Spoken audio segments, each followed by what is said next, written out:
રાયગઢ 4 રસ્તા પાસેથી 2 દિવસ પહેલા હત્યા કરાયેલી હાલતમાં એક મૃતદેહ મળી આવ્યો હતો ત્યારે ઝોન 3 એલસીબીની ટીમે ગણતરીના દિવસોમાં જ હત્યાનો ભેદ ઉકેલી આરોપીને ઝડપી લીધો છે, જેમાં આરોપી અને મૃતક રખડતું જીવન જીવતા હતા અને હત્યાના દિવસે સાંજે આરોપી મજૂરી કરવા જતો હતો ત્યારે મૃતક અને આરોપી વચ્ચે સામાન્ય બોલાચાલી થઈ હતી, જેથી આરોપી વિજયપાલ ઉર્ફે પિન્ટુ મેણાએ બેલ્ટ વડે ગળું દબાવીને હત્યા નિપજાવીને ફરાર થઈ ગયો હતો ત્યારે સમગ્ર મામલે પોલીસે સીસીટીવી ફૂટેજના આધારે આરોપીને ઝડપી લઈ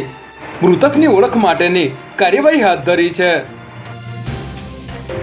અમદાવાદ જિલ્લાના બાવળા તાલુકા ખાતે આવેલ અને બનાવટી ડોક્ટર દ્વારા સંચાલિત અનન્યા હોસ્પિટલ કેસમાં વધુ એક ખુલાસો સામે આવ્યો છે, જેમાં અનન્યા હોસ્પિટલમાં ચાલતી પૂજા પેથોલોજી લેબ પણ હોસ્પિટલના સત્તાધીશો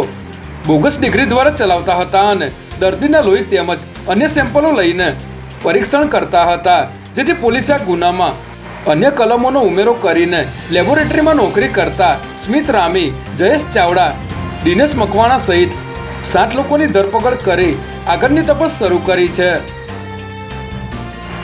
આશ્રમ રોડ પર આવેલ મારુતિ હોટલના રૂમમાંથી જુગાર રમતા 9 લોકોને ઝોન 1 એલસીબીની ટીમે ઝડપી પાડ્યા છે, જેમાં મારુતિ હોટલમાં